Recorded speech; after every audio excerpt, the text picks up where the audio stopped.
Alright, so this is DC We the People News. One more time at it, y'all. Alright, so I'm not an attorney. I'm not giving legal advice, okay? Anything I say or do is just my opinion and my thought or process, and for educational purposes only, okay? Never look straight forward. Always look around you. Be able to protect yourself by any means necessary. Siri. Alright, so going to stop here right quick. So, if you want to get a little bit more educational on it, come to his YouTube channel and check out what other stuff he has. I have not seen very many of these, but you know, that's what I do. I just kind of do a little research on the interweb, and sometimes I'll do some research on YouTube, and because, well, I don't stick my head in the sand. I always kind of look around and try to learn something.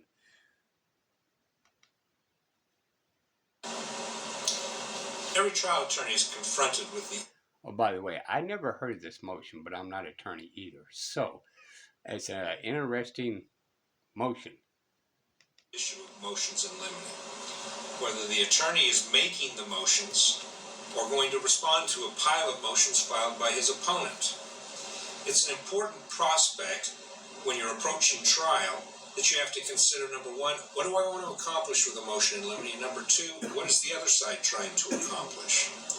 I'd like to make a few suggestions to you as to why you should consider using motions in limine and how to prepare them as a second issue.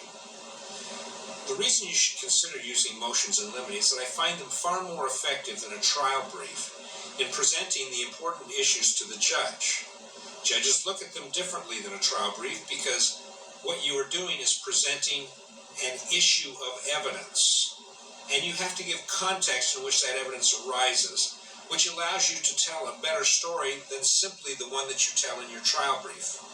I have to warn you that many judges look at motions in limine as a waste of time, either because they are usually so overblown and overreaching that they don't feel that they're of much use, or the judge is so burdened with a pile of them that he sees it only as a task and how quickly can I get through this before I can start my trial.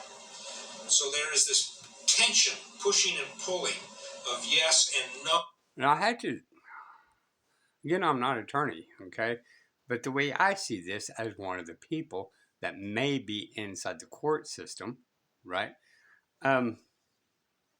He's ignoring paperwork. I understand it's going to take time, but, you know, he decided, or she decided to have that job and be bipartisan.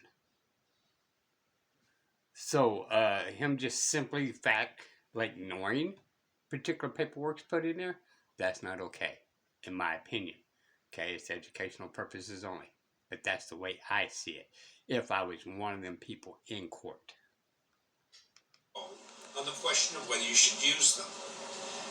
My approach to motions in limine, and one that I suggest that you consider, I lay out every piece of bad evidence that the other side has, and every bad aspect of my client's story and of my client.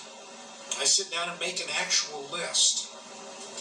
And then I consider, is this something that is going to get into evidence, either as impeachment or as an aspect of the case or part of the story?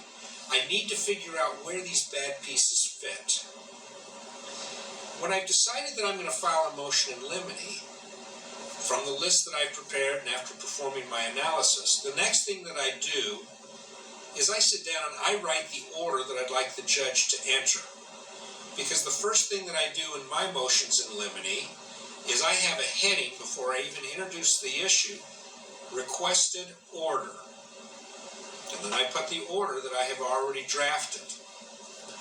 What I do then is I detail the evidentiary context in which the piece of evidence or bad fact arises. You cannot make a motion in limine like only relevant evidence will be admitted, or exclude all hearsay, or limiting the other side's arguments. Those types of motions show that you are a rookie. You need specifically detailed, evidentially directed motions in limine that are dealing with one piece of issue, or one piece of evidence, or one issue. Preparing the order first focuses you. Then you talk about the evidentiary context. Then you talk about the prejudice. Now, some people, and I happen to agree with this one, they have the order, they do prejudice, the evidence comes in, and then they talk about the evidentiary context. I like that order better because what you really need to show the judge is that the prejudicial impact of the evidence is going to be far outweighed by its probative value. If you're laying out the prejudice first, as the judge is then reviewing your detailing of the evidentiary context, you're going to be much more successful because he already understands what you think the prejudice is. You want to be... Now, I'm going to pause right here again. I said it in other videos, but I'm going to bring it up again because the words, right? When you do these things, and I'm not an attorney, I'm not giving legal advice, do as you wish, as you please, do your own research, okay? It's educational purposes only. But, case dismissed means it can come back in any given time. It could be 20 years, you going down the road, and there was a warrant issued for you. Because you moved, you may never received it, but they brought it back, okay? Then you got the motion to dismiss with prejudice, or without prejudice. Without prejudice means you're willing to negotiate sometime in the future, or even at the here and now, okay? Motion to dismiss with prejudice means they cannot come back, okay? Judge says, all right, I'm going to go ahead and dismiss this with prejudice. They can't come back with you on this particular crime or citation or whatever. Honest, you want to be detailed, you want to be fact specific in these motions. If you do that, you'll accomplish a couple things. Number one, you'll educate the judge. Number two, you will send a message to the judge that you know what you're doing.